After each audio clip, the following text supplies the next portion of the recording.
The road to redemption intertwines as both Prograis and Catterall have compelling narratives that add depth to the clash. Prograis, a former two-time world champion of the super welterweight division, seeks to reclaim his status as he is motivated to bounce back from his recent loss to Devin Haney. On the other hand, Catterall is on a 4-fight win streak, including avenging his controversial loss against Josh Taylor that robbed him of his undisputed titles.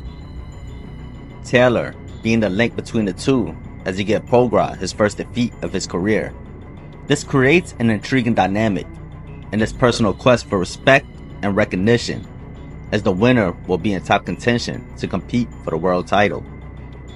Jack Catterall exhibits agility and technical skill, allowing him to control the distance and utilize effective footwork. Catterall is proficient in both offense and defense. His ability to adapt to different styles and make infighting adjustments showcases his strategic boxing mindset. Overall, he blends power and finesse, making him a tactician in the ring.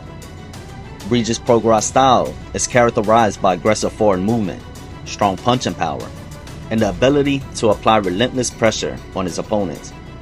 Prograis is known for his effective combinations and punching power, which allow him to close the distance and engage in exchanges. A true throwback fighter who excels in action fights.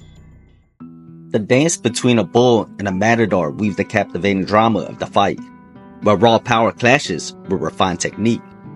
The bull embodies sheer strength and relentless ferocity. In response, the matador, a master of agility and intellect, becomes the embodiment of grace under pressure. This intricate interplay creates a thrilling spectacle as the bull's might collides with the matador's cunning. Good job again there from Catterall. A southpaw versus southpaw matchup is the rarest matchup in boxing. Typically, southpaws thrive by the effectiveness of the lead hand. However, when two southpaws step into the ring, the dynamics shift dramatically.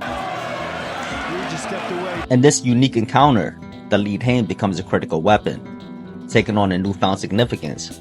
Both fighters are accustomed to exploring angles and utilizing the left hands to their advantage. But here, the challenge lies in navigating the intricacies of positioning against a fellow southpaw. Back out without too much effort. If you watch Prograis when he's circling around to his right. In the early rounds of the fight, a fierce struggle of dominance unfolded in the ring. Catterall, with his keen awareness, sought to create space, using his footwork to maintain distance to keep Prograis at bay. Prograis, however, was determined to encroach upon that space. With each step forward, he was eager to engage in close quarters combat where his power could truly shine. Then came a pivotal moment.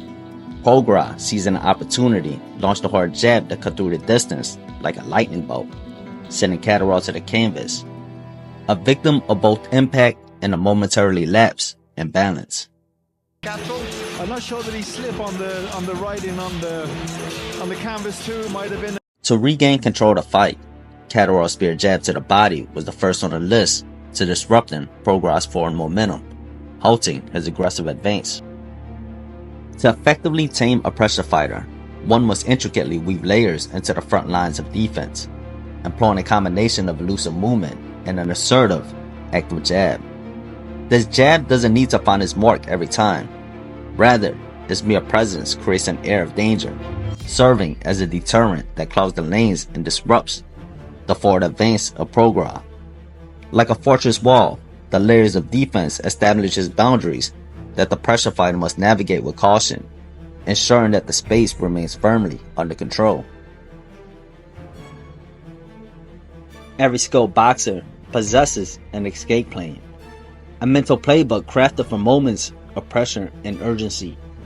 As Prograis circled on the outside, his intentions became clear. Unable to cut the ring off, his engagement plan was to circle Catterall left into his bolo left hook. Up and down. Good follow. Prograis was kept on the outside, making it easier to distinguish the telegraph punches. Getting underneath and smothering the punches worked just as well.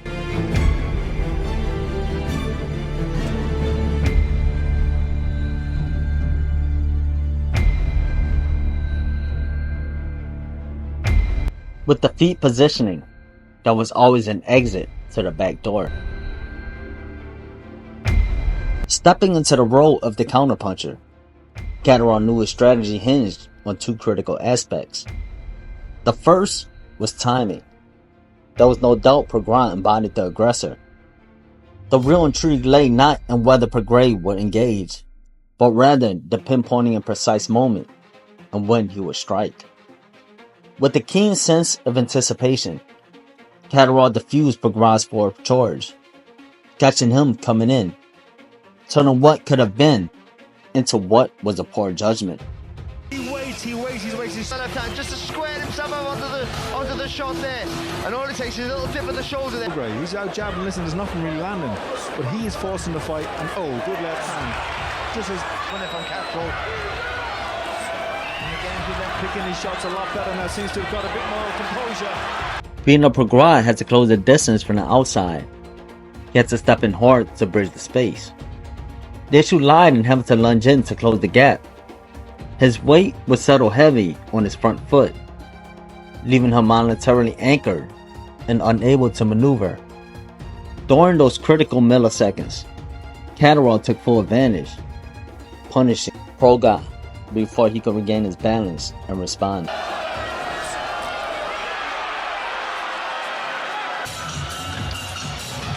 Good work there from Catterall there, just making... Boxing demands a constant state of alertness. It's a dance of when you must react to every move.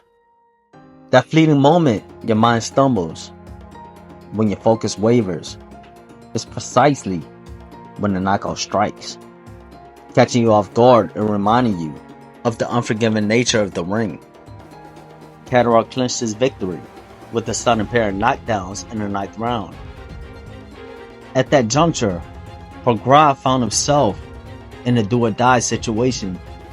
He needed a spectacular finish. However, with his offense faltering and unable to find a rhythm, the path to redemption seemed all but doomed. On the chin. This is the second knockdown there. Look at that. That was a better shot. Boxing isn't a game for old men. It doesn't matter how much power, skill, or experience you bring into the ring. If you can't land a punch, all your strengths are rendered meaningless. While youthful vigor and raw talent might have allowed you to bypass your flaws in your techniques before, the truth has its way of surfacing when the final bell tolls. Execution is everything. Shot there, he swallows it. Straight away, look at that. With all that experience there, Prograis. That idea from Prograis. Look at Shadow with that head, that fucking head movement. Catterall emerged victorious with a unanimous decision, leaving Prograis to say, this was his toughest opponent to date. He hinted at retirement, confessing that the grueling 12 rounds were becoming increasingly difficult, and admitting to fading as the fight wore on. He even mentioned the possibility of joining Bare Knuckle Fighting Championship, signaling a shift in his career. His style creates nightmares for any competitor, but even he must face the reality that if his legs falter and if his timing slips, he'll be reminded once again that boxing isn't a game for old men. The referee steps in to pardon as the bell is quality rounds. 3 knockdowns, done enough to move forward.